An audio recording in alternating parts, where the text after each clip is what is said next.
Night train through the Scottish Highlands. Close your eyes. Let everything around you grow quiet and still. Take a deep breath in through your nose, slowly as you can, filling your lungs all the way to the bottom. Hold it there for a moment. And now let it go, gently, through your mouth, like a long, soft sigh. Feel your body begin to settle. Take another breath, just as slow, just as deep. Let the air fill you and then release it. With each breath, you feel a little heavier, a little more still. Now bring your attention to the top of your head. Let the muscles there soften and smooth. Let your forehead relax. Let the tiny muscles around your eyes go slack, and your cheeks and your jaw. Your jaw can hang slightly open. That is fine. Feel your neck releasing its hold and your shoulders dropping gently away from your ears. Let the relaxation move down through your arms, through your elbows, your wrists, your fingers. Feel your chest soften with each slow breath. Your stomach rises and falls in an easy, steady rhythm. Let your hips relax. Let your thighs grow heavy. Feel your knees, your calves, your ankles loosening and letting go. And finally, your feet. The soles of your feet are warm and still. Your entire body is supported. You do not need to hold yourself up. You do not need to do anything at all. You are simply here, breathing, resting, and listening. You are standing on the platform of a small railway station somewhere in the Scottish Highlands. It is late evening, and the sky above you is a deep, heavy grey, the kind of grey that comes at the end of a long autumn day when the light has slowly drained from the world and left behind only softness. The air is cool and damp and smells of rain and peat and the faint mineral scent of cold stone. The platform beneath your feet is made of old, worn flagstone, darkened with moisture. A single lamp stands at the far end of the platform, casting a small circle of warm amber light onto the wet stone below it. The light does not reach far. It simply glows there, patient and still, like a candle in a window. The station is very quiet. There are no other people here. A low stone wall runs along one side of the platform, and beyond it, the land falls away into a wide, dark valley. You cannot see the bottom of the valley. You can only sense its depth, the way the air moves across it, cool and open. Somewhere far below there is a river, but you cannot hear it. You can hear only the rain falling lightly, steadily on the stone platform and on the slate roof of the small station shelter behind you. The rain is fine and soft, more mist than drops, and it settles on your coat and your hair without weight. You stand beneath the shelter for a moment. The roof above you is old slate, dark and uneven, and the rain taps against it in a gentle, irregular rhythm, like fingertips on a wooden tabletop. The shelter is open on three sides, and the cool air moves through it freely, carrying the scent of wet heather and peat and the clean mineral smell of stone that has been rained on for centuries. A wooden bench runs along the back wall, its surface worn smooth and pale by generations of passengers who have sat here and waited, just as you are waiting now. You do not sit. You simply stand, breathing the cool air, listening to the rain, feeling the stillness of this place settle into you. Beyond the station, in every direction, the highlands stretch away into the gathering dark. The hills are low and rounded, covered in heather and bracken, and in the fading light, they appear as soft, dark shapes against the grey sky, like the backs of sleeping animals. There are no roads visible from here, no houses, no lights except the single amber lamp on the platform. The land is vast and open and deeply, profoundly quiet. A low sound reaches you from the distance. It is the train still far away, moving through the hills. You can hear its rhythm before you can see it. A slow, steady pulse, metal on metal, carried to you through the cool, damp air. You stand and listen.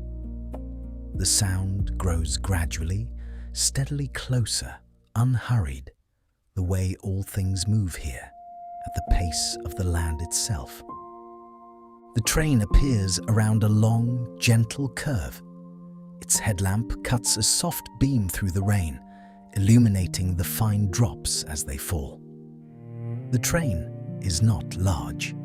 It is an old sleeper service, the kind that runs through the night on these remote lines, carrying a handful of passengers from one end of the Highlands to the other. The carriages are dark green, the paint weathered and softened by years of Scottish rain and wind. The train slows as it approaches the platform, its brakes sighing gently, and it comes to a stop beside you with a long, quiet exhalation of air. A door opens near the middle of the train. The conductor stands in the doorway, a figure you barely notice. You step up and into the carriage. The air inside is immediately warmer, and the change is like stepping through a curtain from one world into another. The rain, which had been settling on your skin, stops. The cool wind stops. Everything becomes enclosed and hushed and still. The corridor of the sleeper carriage is narrow and softly lit. Small lamps are set into the wall at intervals, each one casting a pool of warm amber light that overlaps with the next. The carpet beneath your feet is thick and dark, a deep red that has faded over many years to a gentle, muted burgundy. It absorbs the sound of your footsteps completely. You walk in near silence. The walls of the corridor are panelled in dark wood, polished but not shiny, with a deep, warm glow of wood that has been cared for over a long time. You trail your fingers along the panelling as you walk, and the surface is smooth and cool beneath your touch, with the faintest grain you can feel if you press gently. The wood smells of nothing in particular, or perhaps of everything this train has carried over the years. A faint, warm scent that is part oil, part dust, part the ghost of 1,000 journeys. The windows along the corridor show the dark platform sliding slowly backward. The rain streaks across the glass in thin lines, lit amber from within. You pass one compartment door, then another, each one closed, each one quiet. The brass numbers on the doors catch the lamplight, small, warm points of gold. The train is almost empty, and the corridor feels like a place that belongs only to you. A long, narrow passage through warmth and quiet light. You find your compartment. The door slides open on a quiet track, and you step inside. The compartment is small, no larger than a closet, but it holds everything you need and nothing more. A narrow bed is built into one wall, already made up with white sheets and a thick wool blanket folded at the foot. The blanket is the color of oatmeal, a soft, warm grey cream, and even from the doorway you can see the texture of it, the slightly rough, dense weave of good Highland wool. Above the bed, a small reading lamp is mounted on a brass arm, and it casts a circle of warm golden light onto the white pillow. There is a narrow window beside the bed, and through it you can see the platform outside, the wet flagstone, the single amber lamp, the low stone wall. The rain continues to fall, streaking the glass in thin, wandering lines. Each line catches the warm light from inside the compartment and carries it downward in a small, glinting thread. Beyond the glass, the world looks soft and blurred, as though seen through water. You set your bag down on the small shelf beside the door. You take off your coat, damp from the rain, and hang it on the brass hook behind the door. The fabric is heavy with moisture, and you can smell the rain on it still, clean and cool. The coat drips once, twice, onto the carpet below, and each drop is absorbed in silence. The train gives a gentle lurch. It is so slight you barely feel it, just the softest shift of weight, and then the platform begins to move. Or rather, you begin to move, and the platform stays behind. The amber lamp slides slowly past your window, and then the stone wall, and then the dark, open valley beyond. The train picks up its rhythm gradually, like a heart beginning to beat after a long rest. First, there is only the faintest vibration in the floor beneath your feet.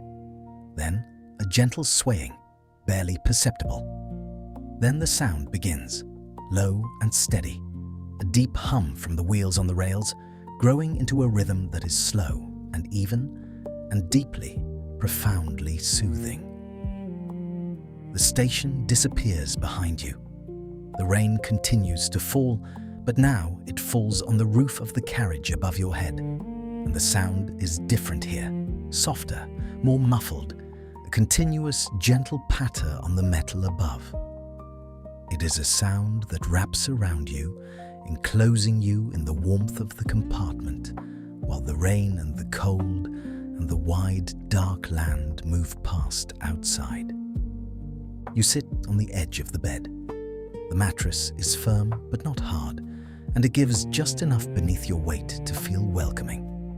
You reach down and unlace your shoes, slowly, one and then the other. The laces are damp and cool between your fingers. You set the shoes side by side on the floor beneath the bed, and the carpet is soft against your feet, warm after the cool leather of the shoes. You reach for the wool blanket at the foot of the bed and unfold it. It is heavier than you expected, dense and substantial, and the texture of it against your hands is soft, but with a gentle roughness, the way wool always feels. Warm and honest and real. You drape it over your lap for now and sit with it, feeling its weight settle across your legs. Outside the window, the world is moving. The train has left the station behind, and now there is only the land. The highlands roll past in the near darkness, vast and open and quiet. You can see the shapes of hills against the sky, low and rounded, darker grey against the dark grey of the clouds. The rain falls on the window in a steady, quiet pattern, and the drops slide sideways across the glass, pulled by the motion of the train, leaving thin, glinting trails that catch the amber light from inside your compartment. You watch the rain on the glass for a long while. Each drop arrives and begins its slow journey across the window, sometimes merging with another drop, sometimes traveling alone, tracing a path that is never quite the same as any other. The glass is cool when you bring your fingertips close to it. You can feel the coolness radiating from it, a gentle reminder of the night air outside, of the wide, open land and the rain falling on it. Beyond the glass, the darkness is total now, broken only by the occasional pale gleam of a lock or the slightly lighter shade of the sky along the ridge of a hill. You lower your hand and let it rest on the wool blanket in your lap. The wool is warm from your body now, and its texture is familiar, comforting, the gentle roughness of the fibers against your palms. You press your thumb into the weave and feel the density of it, the way it holds heat and weight. It is the kind of blanket that makes you feel held, even though nothing is holding you except the blanket itself.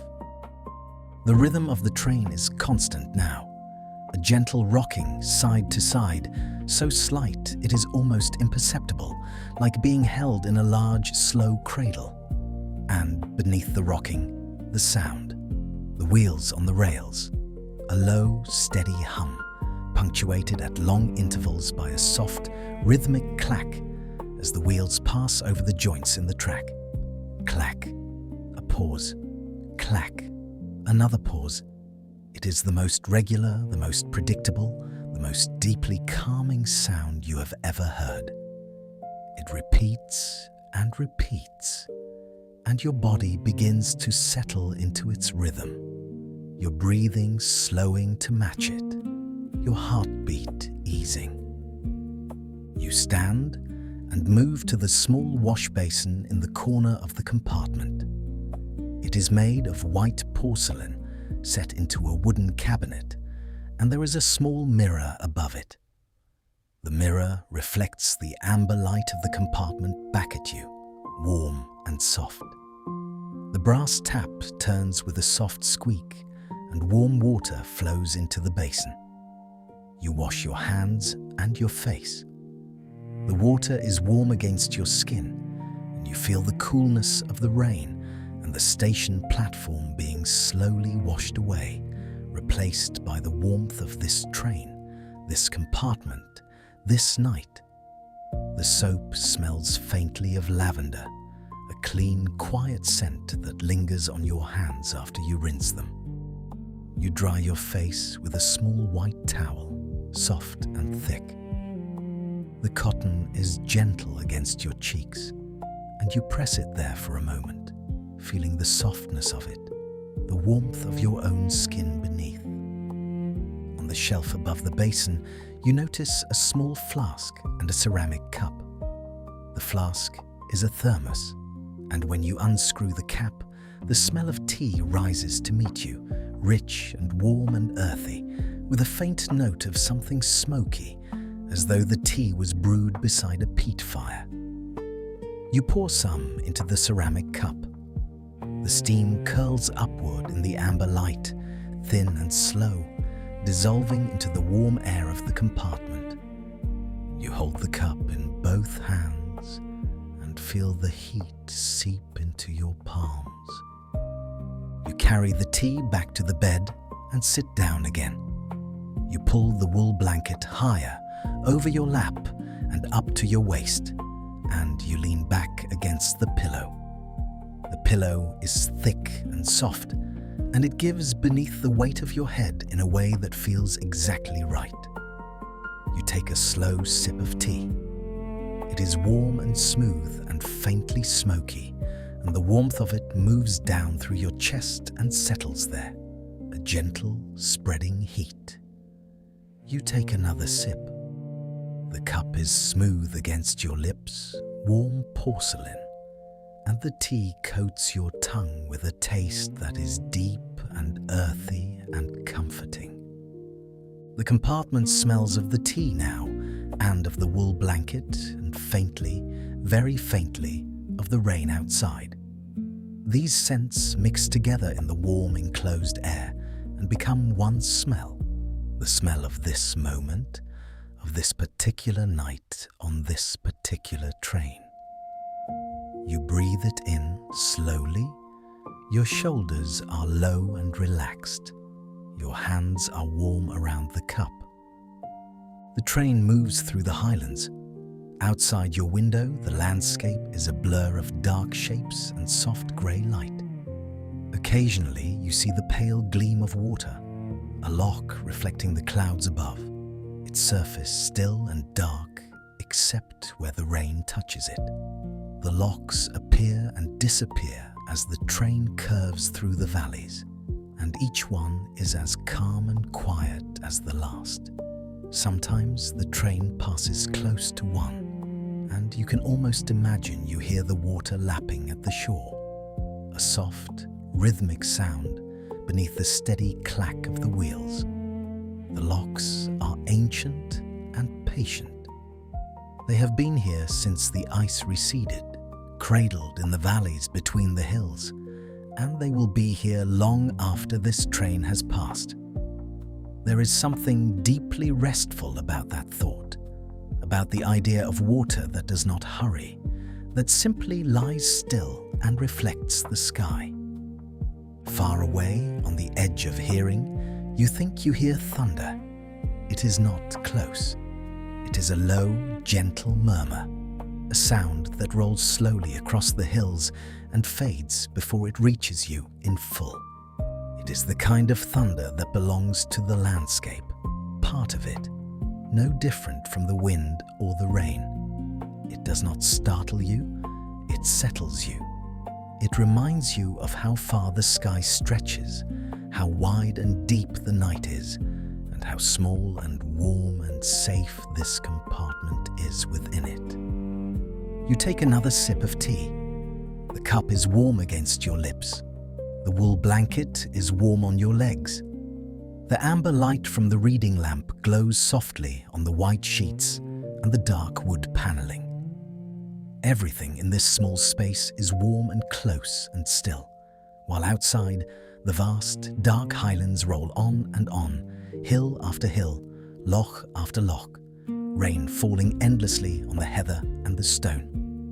The contrast between inside and outside is a comfort. The warmth of the compartment feels deeper because of the cold beyond the window. The quiet of this small room feels more complete because of the vastness of the land that surrounds it. You are held here, in this narrow bed, on this slow train, moving through the dark, and the holding feels total and gentle and safe. You set the cup down on the small ledge beneath the window.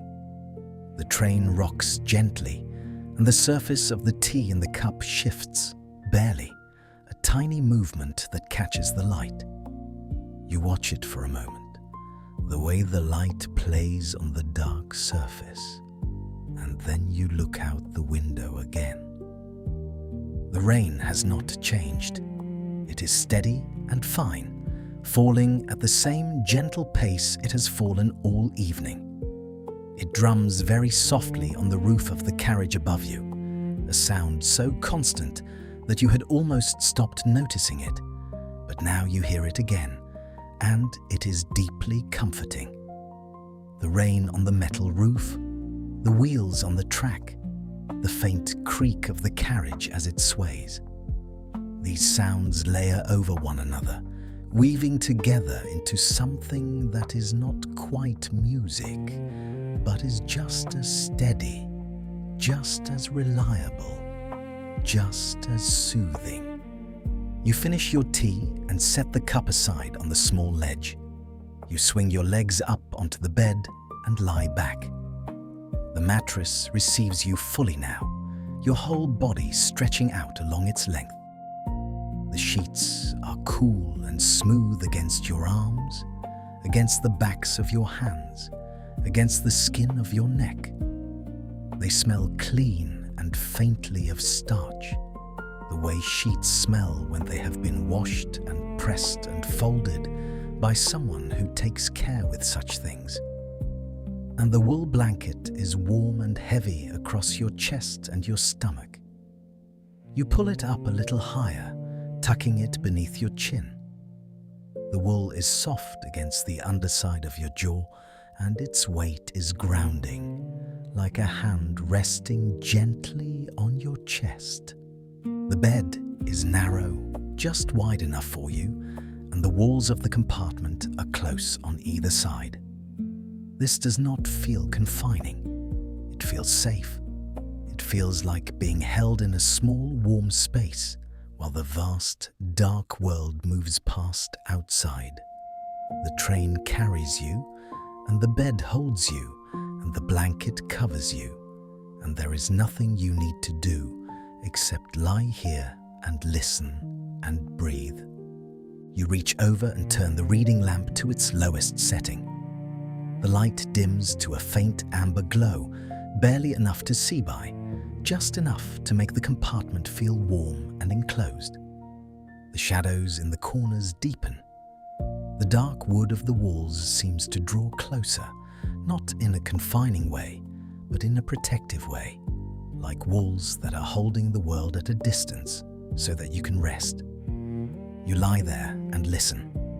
The wheels turn, clack, a pause, clack. The rhythm is so steady, it feels like it has always been there, like it will always be there, like the rotation of the earth itself. The train rocks gently side to side, and your body moves with it effortlessly, the way a boat moves with the water. The rain falls on the roof above you. Each drop is a tiny, soft sound, and together they make a continuous, gentle wash, like the sound of breathing, like the sound of the sea heard from very far away. Through the window, the highlands are dark and shapeless now, the hills and the lochs and the sky all blending into one soft grey darkness. Your eyes close. The sounds are all still there. The wheels on the track, the rain on the roof, the faint, distant murmur of thunder somewhere beyond the hills. They are steady and unchanged, and they will go on long after you stop listening to them. Your breathing slows. Your body is heavy and warm beneath the blanket. The mattress holds you. The pillow holds your head. The train holds you and carries you through the dark, and you do not need to know where it is going. You do not need to know anything at all. The wool blanket is warm against your skin, heavy and soft. The train rocks gently, side to side, side to side. The rain continues on the roof above, steady, constant, soft. The wheels turn beneath you. Clack, pause, clack. Your thoughts begin to slow. They come and go like the hills outside the window, rising gently, falling away. You do not hold onto them. They drift through and dissolve. The compartment is warm. The light is low. Your body is still.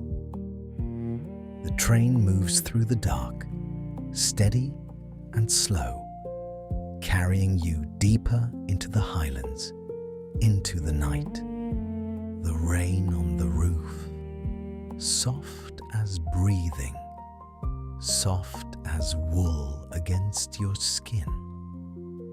The wheels turning, a rhythm you can feel in your chest now, in your bones, slow and even.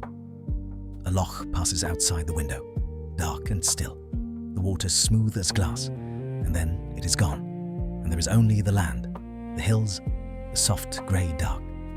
The thunder murmurs once more, so far away, like a voice in another room, gentle, fading. The blanket is heavy. Your eyelids are heavy. Everything is heavy and warm and still. The train rocks you, side to side, like being held, like being carried. The rain, the wheels, the dark hills passing. You are warm, you are held, you are moving through through the night, and the night is soft and wide and endless. The sound of the wheels becoming quieter now, blending with the rain, with the darkness. Clack, pause, clack. Softer now. The rain falling on the roof, on the hills, on the water. Everything slowing, everything fading into warmth, into weight, into the gentle rocking of the train. You drift, slowly, gently, like smoke, like mist over a lock, turning, dissolving. The sounds are still there, far away now. Rain, wheels, the train breathing, and you are asleep, carried through the dark, through the hills, through the long, soft Highland night. The train goes on,